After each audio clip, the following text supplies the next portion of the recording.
안녕하세요. 아스트로 줌입니다. 오늘은 스텝 18입니다. 지금 보는 장소는 그동안 우리가 보아왔던 장소와는 다르게 뭔가 좀 럭셔리함을 느끼게 하죠. 이곳은 틸마우스웰에 있는 식사를 하고 간단히 주류를 한 잔 마실 수 있는 공간입니다. 우리 팀은 그동안 헝그리하게 장거리를 달려왔습니다. 때로는 기쁠 때도 있었고 때로는 힘들어 지쳐서 포기하고 싶은 적도 많았습니다. 밤에는 추운데 모래사막에서 야영도 했었고요. 그래서인지 이런 환경을 보면 마음이 설레었습니다. 이곳 틸마우스 웰 로드하우스는 참 아기자기하게 꾸며져 있었습니다. 마치 어렸을 때 시골 외할머니 댁에 갔을 때 가족 사진들을 한 곳에 모아서 걸어 놓은 것 같은 그런 분위기였습니다. 나무 열매를 모아서 액자처럼 만들어 놓은 것도 있었고요. 이 내부를 돌아보면서 가장 깜짝 놀란 거는 이 사진들 중에서 이 틸마우스 웰 지역이 비가 많이 와서 물에 잠겼던 적이 있었던 그런 사진이었습니다. 그 사진을 보면서 이곳이 비가 많이 오면 얼마나 취약한지를 알 수가 있었습니다. 이곳 로드하우스는 장거리 여행을 하게 되는 운전객들을 위한 휴식 장소라고 생각할 수가 있는데 하룻밤 묵으면서 장거리를 달리는 동안 쌓인 피로를 풀 수 있게끔 간단히 주류를 한잔하면서 당구도 치고 휴식을 취할 수 있는 그런 공간이라는 생각이 듭니다. 그리고 이곳이 홍수가 지게 되면 사람을 구하기 위해서 헬기가 동원되기도 하는 모양입니다. 홍수 지역에 헬기가 있는 사진도 보이고요. 그리고 이곳에는 아주 귀여운 강아지가 한 마리 있었는데 저도 강아지를 키우는 입장에서 보니까 너무 반갑고 분위기를 확 바꿔주는 그런 정감 있는 풍경을 주더라고요. 지금 보는 사진을 보면 과거에 비가 많이 왔을 때 얼마나 물이 많이 차올랐었는지를 알 수가 있죠. 이곳 사람들의 얘기를 들으니까 이곳은 계곡이 없기 때문에 비가 한 번 오면 평지에 빗물을 쏟아붓는 것처럼 되기 때문에 짧은 시간에 홍수가 지는 것과 같은 그런 효과를 준다고 하더라고요. 그럴 경우에 물은 주로 도로로 빠져나가게 되는데 호주 아웃백과 같은 지역의 도로변에서 볼 수 있는 플루드루트 또는 플루드웨이라는 표시는 폭우시 물이 도로 위로 자연스럽게 흘러넘치도록 의도적으로 설계된 저지대 구간을 의미한답니다. 이것들의 목적은 광활한 지역에 높은 다리를 건설하는 비용이 비효율적이기 때문에 비가 오면 차라리 물이 도로 위로 자연스럽게 빠져나갈 수 있도록 도로를 낮게 만들고 대신에 도로 밑바닥을 단단한 콘크리트로 보강한 도로를 말합니다. 호주 여행 중에 로드하우스에서는 로드하우스가 잠겼던 그런 사진을 전시해 놓은 거를 여러 번 봤는데 폭우가 내리면 계곡이 없고 골짜기가 없는 지역에서는 물이 얼마나 빨리 퍼져나가는지를 새삼스럽게 느낄 수가 있었습니다. 이곳 틸마우스 웰 로드하우스는 마치 장거리를 여행하는 사람들 또는 장거리 운전을 하는 사람들이 사랑방과 같은 그런 느낌을 받게 했습니다. 사람들이 방문하면서 기념이 될 만한 사진도 남기고 또는 메모도 남기고 그리고 경우에 따라서는 어느 나라 집회인지는 모르겠는데 돈에 자기의 서명을 써서 기념으로 남기고 가는 경우도 있고 아이들의 그림도 같이 붙여놓고 하는 아주 정감 있는 그런 공간이었습니다. 그리고 틸마우스 웰에 있는 이 수영장과 같은 구조는 호주를 여행하면서 곳곳에서 볼 수가 있었어요.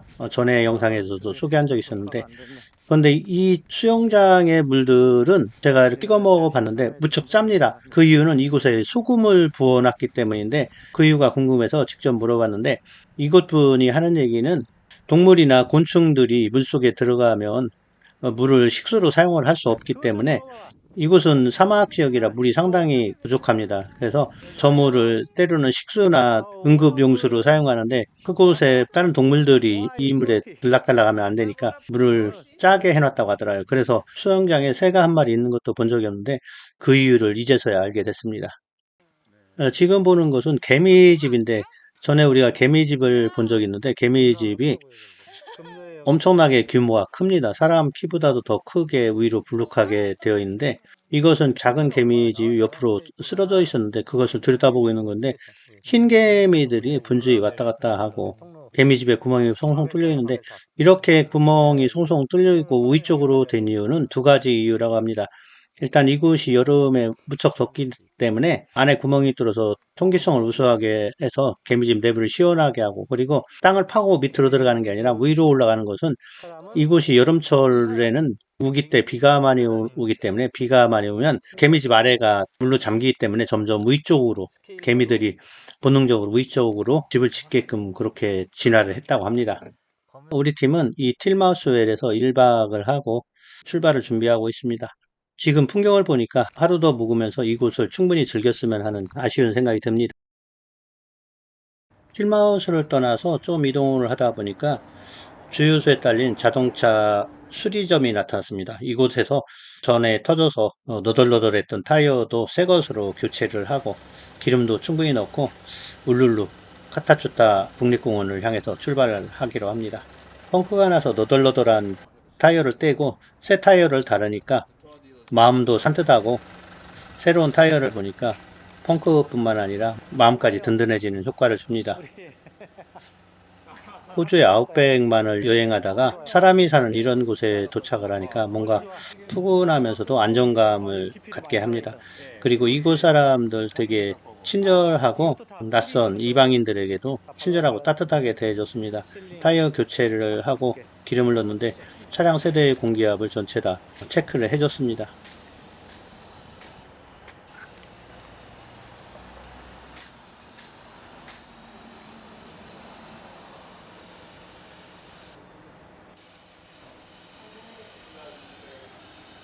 오, 많이 들어가네.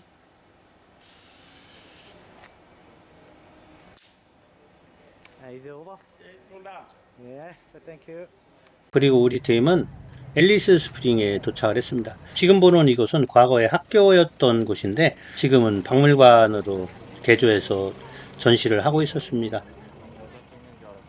규모가 상당히 작은데 과거에 이 작은 건물에서 학생들이 공부했었던 그런 분위기가 대략 상상이 됩니다. 전에 스텝 17에서 앨리스 스프링까지 소개를 했었는데, 제가 이곳에서 촬영한 동영상을 정리하다 보니까 앨리스 스프링에서 촬영해 두었던 영상들이 좀 있더라고요. 그래서 전에 스텝 17에서 보여주지 못했던 앨리스 스프링에 관한 영상을 좀 첨부해서 넣습니다.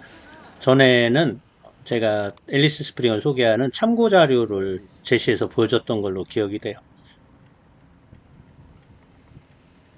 그리고 앨리스 스프링에 머물 계획이 없었기 때문에 우리는 차량에서 점심을 간단히 해결을 하고 카타추타 국립공원인 울룰루로 향해 가기로 했습니다. 거리가 상당히 멀기 때문에 약간 긴장을 한 상태죠.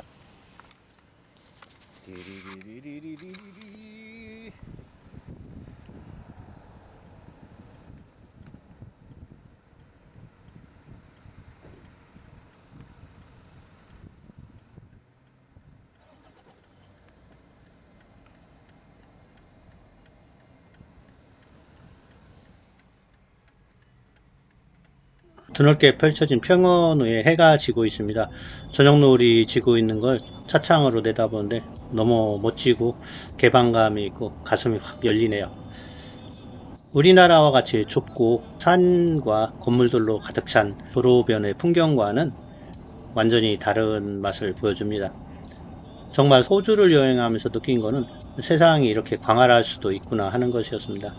어디 가나 사람이 많고 차들이 많은 우리나라 환경에서는 전혀 느낄 수 없는 개방감, 광활함, 정말로 눈이 시원해지는, 진짜 안구가 정화되는 그런 효과를 충분히 느끼게 하는 그런 풍경을 보여줍니다. 이곳에서 우리가 오랜 시간 여행을 해왔는데도 여행의 피로감은 거의 없습니다. 그리고 이렇게 멋진 풍경을 보고 운전한다는 자체가 좀 피로감도 상쇄시키는 그런 역할을 하는 것 같았습니다. 지금 봐도 정말 멋지고 마치 영화의 한 장면 같은 그런 느낌을 주네요. 카타투타 국립공원, 즉 룰루 에어즈락이 있는 곳을 향해서 달리고 있습니다. 아침에 틸마우스웰에서 출발해서 점심이 되어서 앨리스 스프링에 도착했는데, 이제부터는 저녁 때까지 해가 넘어가는 밤이 다 돼서야 우리는 그 호주의 배꼽이라고 불리는 카타추타 국립공원에 도착을 하게 됩니다. 이곳을 여행하면서 느끼는 것 중에 하나가 미국 국립공원이나 지명 이름은 대부분 원주민들이 사용하던 언어를 썼다는 것입니다. 그래서 그 이유를 한번 찾아보려고도 했는데 그럴 시간도 없고 그래서 지나쳤는데, 영상을 만들면서 지명에 붙어있는 원주민들이 쓰던 단어의 의미를 한번 조사해서 다음 회차에 한번 일괄적으로 소개를 한번 해드려야 되겠습니다. 우룰루만 해도 좀 낯설고, 벙글벙글, 전에 벙글벙글을 소개한 적이 있었는데 벙글벙글은 우리나라 말처럼 느껴지죠. 그 다음에 카타추타 국립공원이라든지 그동안 소개한 여러가지 지명이 원주민 언어로 되어 있었습니다. 울룰루 트레킹 코스에 있는 안내판도 원주민 언어로 되어 있는데, 이 안내판들은 제가 해석 자료를 붙여서 이 영상의 뒷부분에 만들어 올렸으니까 어떤 의미인지 한번 영상을 멈춰놓고 읽어보시기 바랍니다. 발음하기는 너무 어렵지만 그 내용은 충분히 이해를 할 수가 있게끔 정리를 했습니다. 저희가 촬영한 안내판이 총 7개 정도 되는데 정말 발음하기는 어렵더라고요. 억지로 발음을 하다 보니까 이게 원주민 언어구나 하는 그런 느낌도 느낄 수가 있었고, 또한 언어라는 것이 얼마나 다양하고 어떻게 진화를 해왔는지를 생각해 볼 수 있는 계기를 갖는 기회가 되었습니다. 우리 팀은 드디어 울룰루에 있는 파이오니어 아웃백 로지에 도착을 했습니다. 밤이 다 돼서 어두워진 상태에서 도착을 했는데, 이곳은 해가 지면 조명이었기 때문에 주변이 금방 어두워지는 그런 효과가 있어서, 우리가 어렸을 때 시골에 놀러 가면 해가 지면 금방 어두워지는 그런 거와 같은 현상을 여기서도 느꼈습니다. 숙소에 도착해서는 짐을 내리는 것도 큰일입니다. 차 한 대에 5명씩 타고 있었는데 차량이 3대니까 총 15명에 해당되는 짐을 내리는 것도 쉬운 일은 아니었습니다. 짐을 내려서 예약된 방으로 가져다 놓아야만 도착해서의 한 과정이 끝나는 것입니다. 유럽이나 미국이나 이런 곳에 오면 클래식카가 종종 보이더라고요. 그것도 참 나름대로의 멋진 감성을 불러일으키고, 이날 우리 팀은 호조산 소고기를 구워 먹었는데 정말 맛있었습니다. 호주산 소고기와 그리고 상추 등을 준비를 미리 했거든요. 미리 사온 상추와 소고기를 가지고 한국식 바베큐를 해 먹었습니다. 이곳 사람들은 대부분 그릴에다 구워 먹는데 우리는 후라이팬에다 구워서 상추와 그리고 몇 가지 채소를 미리 구입해서 맛있는 저녁을 먹을 수가 있었고, 오래간만에 밥도 충분히 먹었습니다.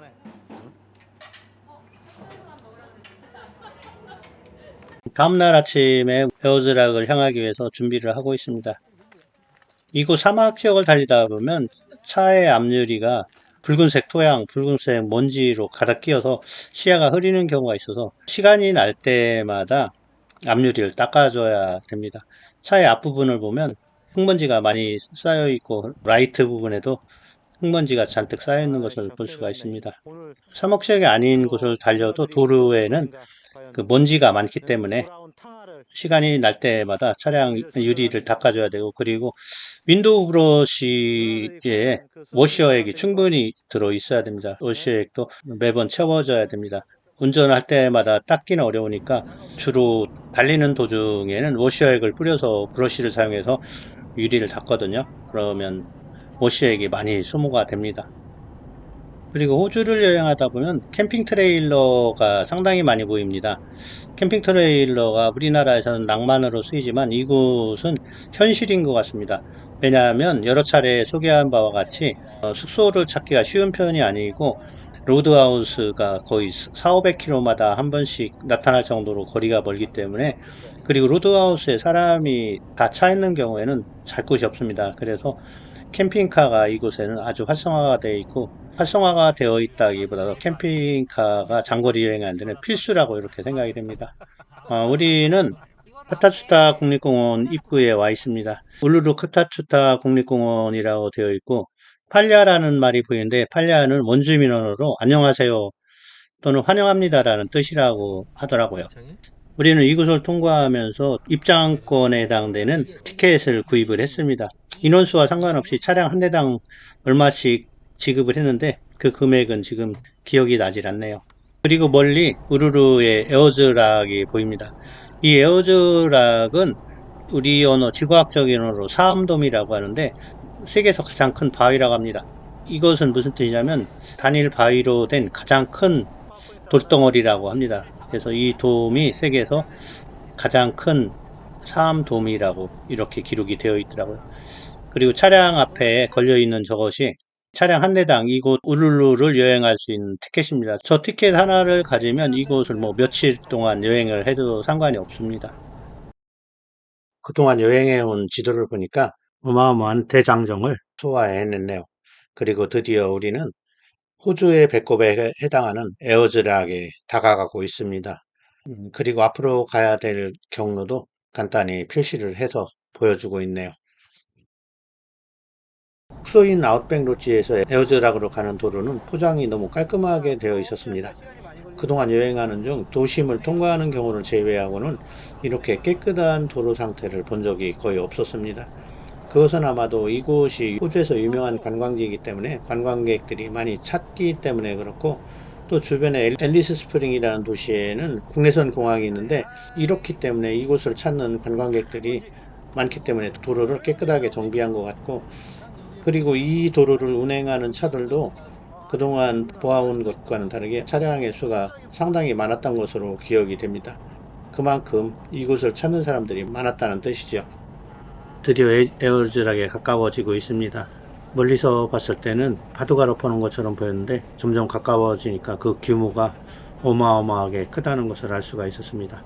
우리는 에어즈락 울룰루 주차장으로 이동하고 있습니다.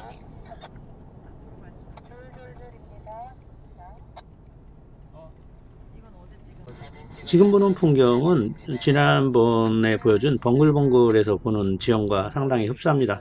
둥글둥글한 암석이 산처럼 보이는 형태의 이런 지형이 호주에서는 흔히 볼 수 있는데 이곳에서도 이런 지형을 만나게 됩니다.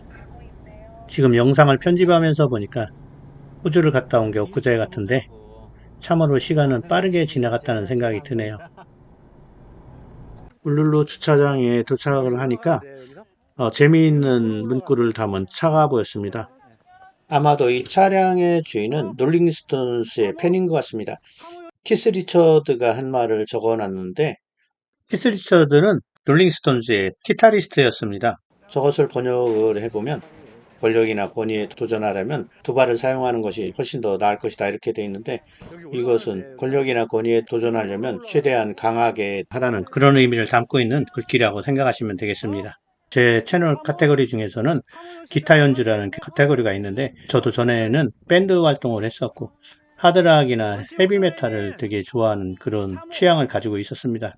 그래서 롤링스톤즈에 대해서 어느 정도 알고 기타리스트 키스 리처드와 보컬 믹 제거에 대해서도 좀 알고 있지요. 그런 기본적인 견해를 가지고 있는 저에게 이런 문구와 이런 차량의 디자인을 보니까 너무 신선한 충격을 받는 그런 기회가 됐었습니다. 지금 우리 팀은 에어즈락의 뒤편으로 넘어와 있습니다. 이곳을 트레킹하는 코스가 있어서 먼저 에어즈락 뒤편을 트레킹을 하고 앞쪽으로 가서 석양이 질 때 풍경을 카메라에 담기로 결정을 했습니다. 안내판이 하나 보이는데 앞에서 얘기한 것처럼 울룰루 트레킹 코스에 있는 안내판 7개를 정리해서 뒤에서 설명한다고 했었죠. 울룰루 국립공원의 투어는 물론 에어즈락을 등반하는 코스도 있지만 차량을 이용해서 이 에어즈락 주변을 한 바퀴 도는 것도 관광여행의 한 코스로 되어 있었습니다. 우리는 에어즈락 뒤편으로 가서 트레킹을 해보기로 했습니다. 지금 이 갈림길에서 왼쪽으로 가면 에어즈락 정면부로 가는 것이고 오른쪽으로 가면 에어즈락의 뒷면으로 돌아가는 경로가 됩니다. 우리 팀은 이곳에서 잠시 멈춰서 사진을 촬영하고 지금 차량이 오는 방향으로 직진해서 에어즈락의 뒤편으로 이동하기로 했습니다. 지금 표시판에 선셋밸리라고 있는데 선셋밸리 쪽으로 가면 해가 질 때 아름답게 변해가는 에어즈락의 모습을 볼 수가 있다고 합니다. 이곳에 다니는 차량의 대부분도 튼튼한 4륜구동 SUV 차량인 것을 알 수가 있습니다. 동영상을 편집하면서 보니까 우리나라의 마이산하고 상당히 닮아 보이네요. 특히 오른쪽 봉우리는 진짜 우리나라의 안마이산, 수마이산의 그 둥근 모습과 상당히 흡사하게 보입니다. 지역은 달라도 지질학적인 과정이 같으면 만들어지는 지형도 서로 닮아서 비슷하게 보이는 것 같습니다. 이제는 에어지락 트레킹 코스가 시작되는 주차장에 와 있습니다. 생각했던 것보다 많은 사람들이 트레킹을 하느라고 오고 가고 있었습니다. 에어지락 뒷면에 와서 트레킹을 하고 있는데 직접 와서 보니까 전에 벙글벙글해서 봤던 그런 지형 구조랑 상당히 흡사하게 보입니다. 벙글벙글 편에서도 얘기했지만 우리나라에서는 이런 형태의 암석이나 구조를 보려면 마이산에 가면 이런 형태를 볼 수가 있는데 마이산도 퇴적물이 굳어서 암석이 된 퇴적암으로 되어 있는데 이것도 마찬가지였습니다. 커다란 바위가 떨어진 바위 구멍, 즉 타포니 구조라는 것도 볼 수 있었고 작은 돌들이 바닥에 떨어져서 뒹굴고 있는 이런 장면은 우리나라 마이산과 상당히 흡사했습니다. 마이산에 가보면 이런 돌을 주워서 탑을 쌓는 곳이 있는데 그곳에 있는 저를 우리가 탑사라고 부릅니다. 이곳에서도 이런 돌을 모아서 쌓으면은 색다른 조형물이 하나 만들어지지 않을까 이런 생각이 드네요. 정말 이곳에는 사람들이 상당히 많이 와 있었고 관광객에 비해서 편의시설이 없는 것은 확실했습니다. 울룰루라는 어원은 이곳 원주민의 언어이고 에어즈락은 이 바위산을 따로 부르는 별칭이라고 생각하면 되겠습니다. 울룰루는 높이가 대략 350m이고 둘레가 9.4km 정도에 해당되는데 단일함석으로는 최대 크기를 갖는다고 앞에서 얘기했었죠. 그리고 이 지역에 우리가 갔을 때만 해도 트레킹 코스가 있어서 트레킹을 할 수가 있었는데 영상을 만들면서 조사를 해보니까 이 지역이 출입 금지가 됐다고 하더라고요. 2019년부터 출입 금지가 됐다고 이렇게 되어 있네요. 전에는 이곳이 원주민의 신성한 땅이라고 해서 출입을 금지한 적이 있었는데 지금 출입 금지가 된 이유 중에 하나는 관광객들에 의한 쓰레기와 배설로 인한 오염이 심해져서 등반이 금지됐다고 합니다.